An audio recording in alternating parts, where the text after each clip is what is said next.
Riegert et ses collaborateurs ont mené une revue exhaustive de la littérature scientifique sur des études qui cherchent à mettre en lien ou en relation la performance académique aux études supérieures et l'exercice d'un emploi étudiant pendant ces études.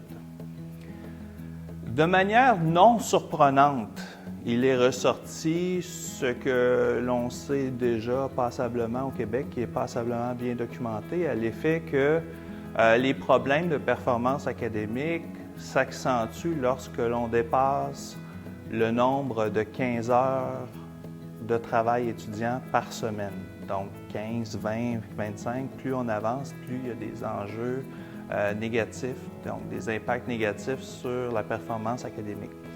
Également, autre chose que l'on sait qui est confirmée au travers de cette revue de littérature, c'est qu'il vaut mieux travailler moins de 15 heures par semaine que de ne pas travailler du tout lorsqu'il est question d'évaluer le lien avec la performance académique. Enfin, un troisième élément que celui-ci on entend moins souvent, c'est que la performance académique semble être supérieure chez les étudiants dont l'emploi s'exerce sur le campus du collège ou de l'université que ceux pour qui ça s'exerce à l'extérieur. Donc, sans doute une question de côté pratique, c'est intégré dans la vie quotidienne des étudiants. Par contre, un élément important que les auteurs ont voulu faire ressortir, c'est l'énorme danger de chercher un lien de cause à effet entre travail étudiant et performance académique.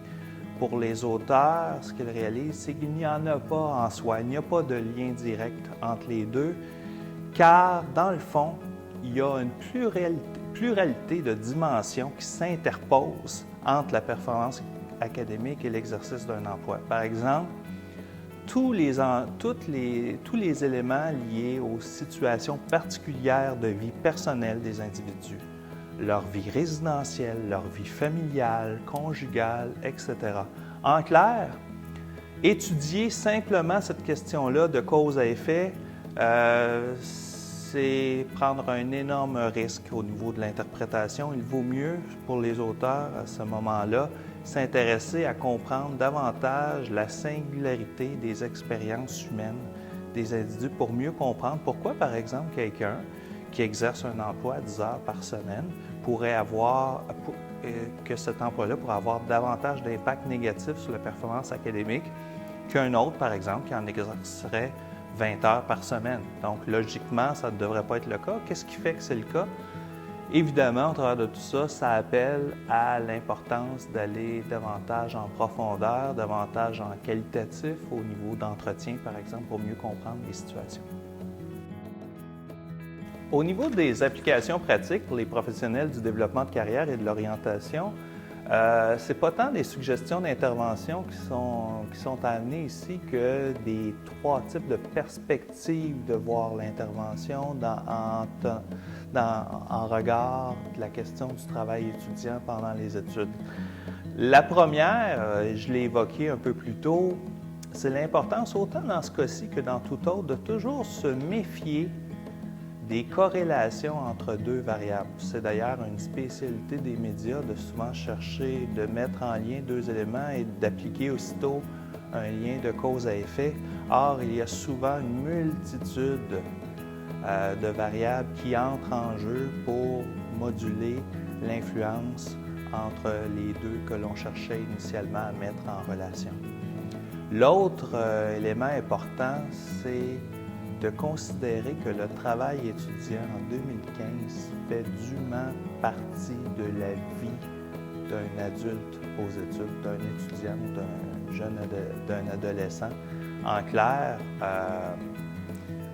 c'est difficile aujourd'hui d'éliminer le travail au niveau de la performance aux études. Donc, comment on peut chercher... Il vaut mieux à ce moment-là chercher à travailler sur des stratégies de conciliation. Parce que souvent, la possibilité même de poursuivre des études et de se loger, de vivre pendant celle-ci implique la présence d'un travail étudiant. Donc, ce n'est pas tout le monde qui peut se payer le luxe de ne pas travailler pendant leurs études.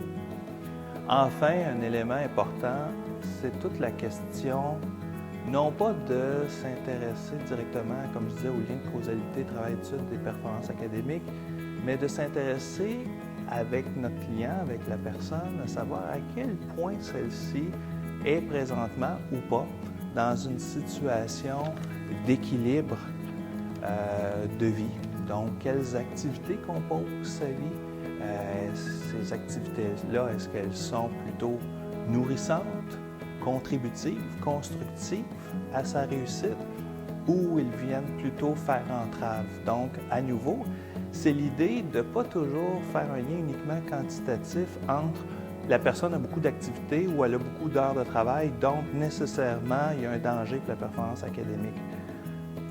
Peut-être, mais surtout, allons plus loin et intéressons-nous à savoir comment ces activités-là sont des contributeurs ou des entraves à cette réussite-là. Parce que, d'une certaine façon, la présence d'une, deux, trois activités complémentaires aux études peut parfois aussi servir de lieu d'exutoire, d'expression de soi complémentaire et qui permet à la personne par la suite de mieux performer aux études. Bref, l'étude que je vous ai présentée aujourd'hui avait un but sur le plan de l'intervention. C'est toute la question d'aller plus loin, de nuancer, de ne pas chercher à faire des liens trop directs entre deux variables. Voilà.